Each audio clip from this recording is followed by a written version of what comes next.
Pozdrav svima, ovo je kanal Showtime 112. Mi se danas bavimo slijetanjem na avionu A4 Skyhawk i to slijetanjem na kopnene piste. Izat ćemo slijetanje onako kao što je opisano u priručniku sa onim krugom zaokretom iznad piste, 180 stupnjeva, zatim paralelnim prolaskom pokraj piste, nakon čega slijedi opet zaokret za 180 stupnjeva, ravnanje prema pisti i samo slijetanje. Također ćemo koristiti i automatski kompenzator potiska. To je jedan uređaj koji se kontrolira pomoću ovog tu panela. On služi za automatsku regulaciju snage motora prilikom slijetanja i zapravo održava avion u nekakvoj optimalnoj brzini za slijetanje, to je između nekakvih 130 i 140 čvorova. Koristit ćemo također i takad kao nekakvu pomoć, s obzirom da ovaj aerodrom ga ima. Može nam dati nekakvu predodžbu o udaljenosti. Instrumenti koji su nam još bitni su radarski visinomjer, s obzirom da smo na prilično velikoj visini, nadmorskoj visini. Možemo također smanjiti ovaj alarm da nas ne buni, jer nam ne treba.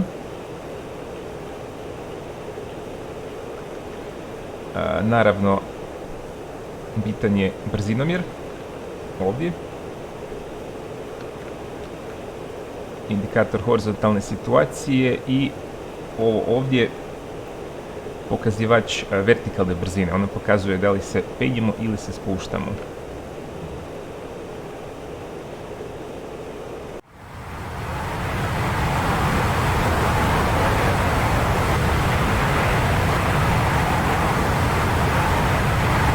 Evo nas sada u blizini aerodroma. Pista se nalazi točno ispred nas, sada ju vidimo. Znači kao prvo preletit ćemo malo pokraj piste na visini od oko 1000 stopa i brzinom od recimo 300 čvorova. Nakon što prođemo pistu, napravit ćemo jedan polukružni zaokret od 180 stupnjeva u lijevu stranu. Znači, vratit ćemo se suprotnim smjerom, pista će nam biti s lijeve strane paralelno. Pritom ćemo smanjiti brzinu na nekakvih oko 220-225 čvorova.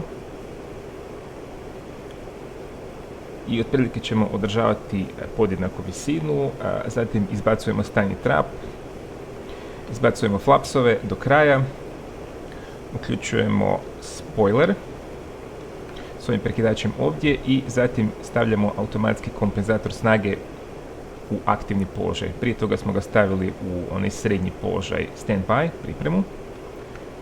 Kad je u stand-byu onda vidimo ova tri slova APC na ovom malom ekranu. Također, ako bi se taj uređaj iz nekog razloga ugasio, također će zasvijetliti ovaj APC, što znači da mi moramo nakon toga sami preuzeti kontrolu potiska.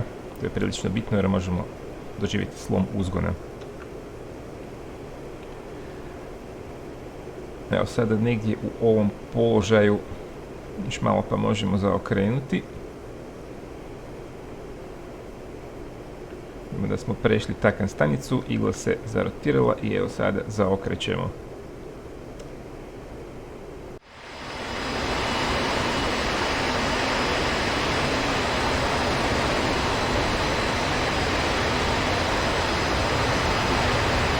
Znači brzina nam lagano pada, ali ne bi smjela pasti za sad još ispod 200 čvorova.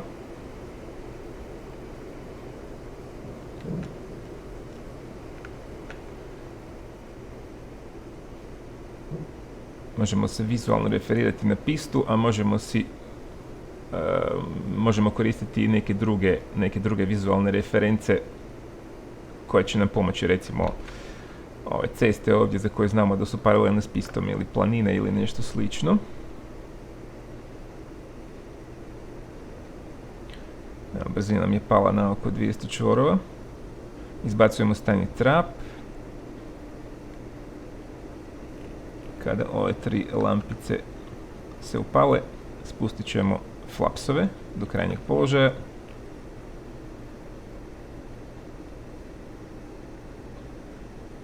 Zatim spoiler i aktiviramo i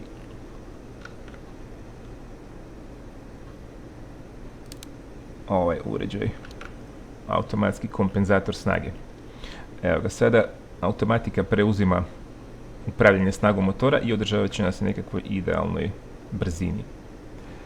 Ovo ovdje je indikator napadnog kuta. Pokazuje nam kad smo na optimalnom napadnom kutu za slijetanje, onda će biti upaljen samo ovaj kružić u sredini.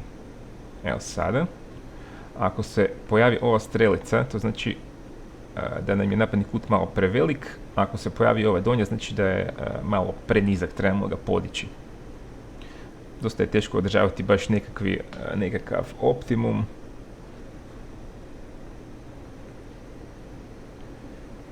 Takan nam trenutno također može pomoći. Ovdje vidimo udaljenost, znači trenutno smo nekakve 2,5 milje udaljeni od takan stanice. Pista se nalazi pokraj nas, evo upravo ju prolazimo.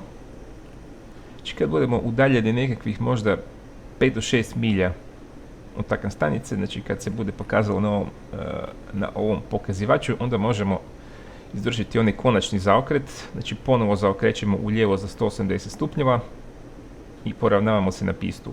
To se može izvesti i malo ranije, no međutim onda ako malo pogriješimo, ako se nismo baš idealno poravnali, onda nećemo baš imati previše vremena za korekcije, tako da ovih nekakvih 5-6 milja je recimo u redu.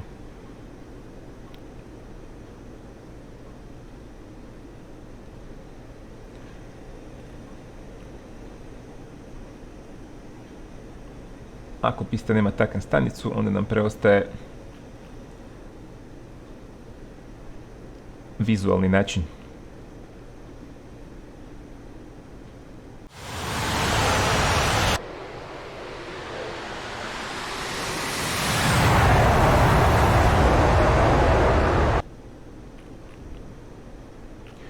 Pet milja, evo još malo pa ćemo izvršiti konačni zaokret.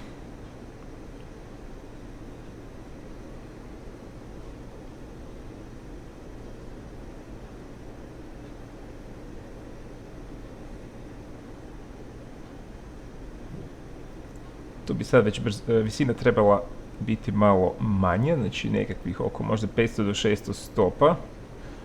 Evo, zaokrećemo. Pista je tamo.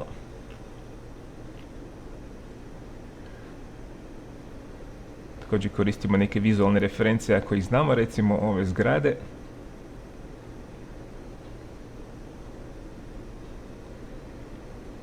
Neposredno prije nego što dotaknemo tlo, automatski kompenzator snage će se isključiti, što će biti popraćeno ovim slovima APC na ovom malom ekranu.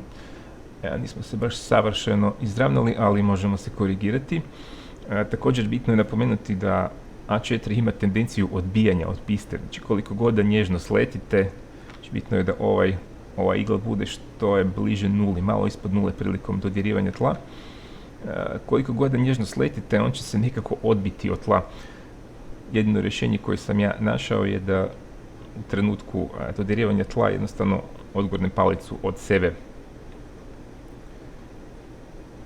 Znači nakon što se APC uređaj ugasi, smanjit ćemo potisak na idle i gurnemo palicu od sebe.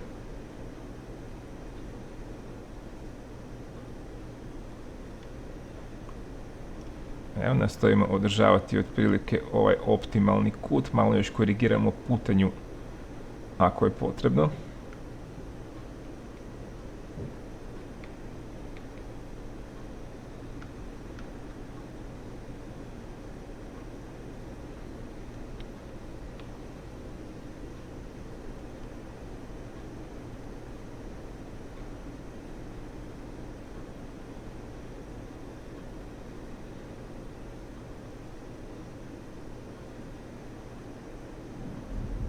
Evo ga.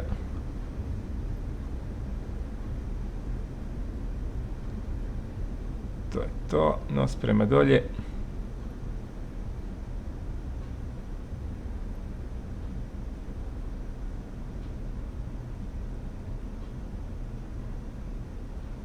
I sada u osnovi, ako je pista dovoljno dugačka, možemo pustiti avion jednostavno da sam od sebe uspori, a ako nije, možemo prikočiti sa kočnicom na kotačima, duplo V.